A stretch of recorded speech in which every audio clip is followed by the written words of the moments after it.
ఎక్కడో ఒక చోట సార్ సార్ ఒక్క నిమిషం ప్రత్యేకించి ఇక్కడ సార్ భారతదేశంలో ఉన్న యువత క్షమించదమ్మా. రైట్ సార్ ఆగ్రహం ఆగ్రహంతో సార్ ఉంటారు. ఒక్క నిమిషం కాళిదాస్ గారు ఇప్పుడు చైనా భారత్ పాకిస్తాన్ భారత్ యుద్ధం అంటూ వస్తే చైనా పాకిస్తాన్ని సపోర్ట్ చేస్తుంది అంటే ఇందాక రవికుమార్ గారు అలాంటి ధైర్యం చైనా చేయదు అని చెప్పారు. అలాంటి పరిస్థితి వస్తే భారత్కి వ్యతిరేకంగా చైనా బరిలోకి దిగే అవకాశాలు ఉంటాయా? పాకిస్తాన్కి సపోర్ట్ చేస్తుందా? అంత ధైర్యం చేస్తుంది అంటారా?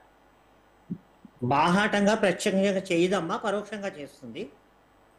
అంటే ఎట్లా సార్? ప్రత్యక్షంగా అంటే ఉదాహరణకి మిలిటరీలో గెలవాలంటే అమ్మా, ఈ రోజున నేను కంప్యూటర్ ప్రొఫెసర్నే కళాశాలలో.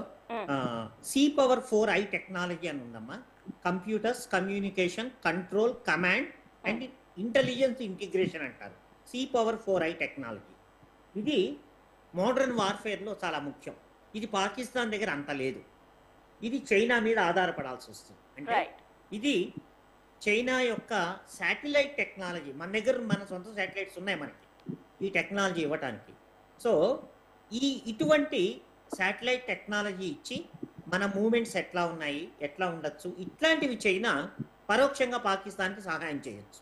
అంతేగాని ఓపెన్గా ఆయుధాలు ఇచ్చి యుద్ధ విమానాలు ఇచ్చి అలా చేస్తే అమెరికా ప్రత్యక్షంగా దిగుతుంది. ఎందుకంటే ట్రంప్ వచ్చి రావటంతోనే చైనాని సావు దెబ్బ కొట్టాడు. 275 214% పెంచేశాడు. ఒకవేళ ఓపెన్ గా యుద్ధ రంగంలో దిగితే వాళ్ళ సుంకాల పైన 500% పెంచినా పెంచక్కర్లేదు.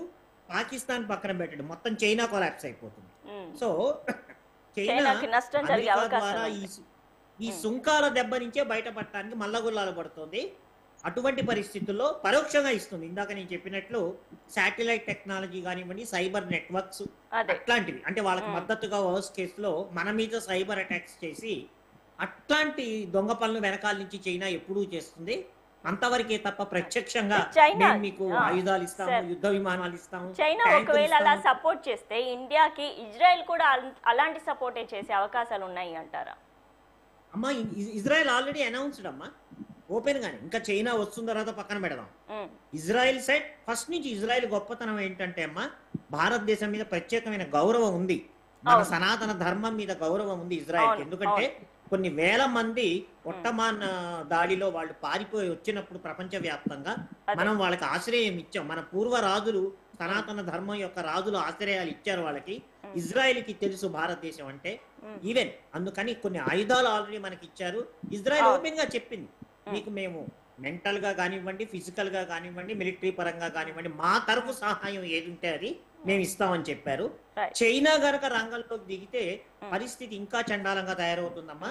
99.99% చైనా అటువంటి రిస్క్ తీసుకోదు. ఎందుకంటే చైనా సౌత్ చైనా సీలో పెద్ద రౌడీలాగా, లోకల్ రౌడీలాగా ప్రవర్తిస్తుంది.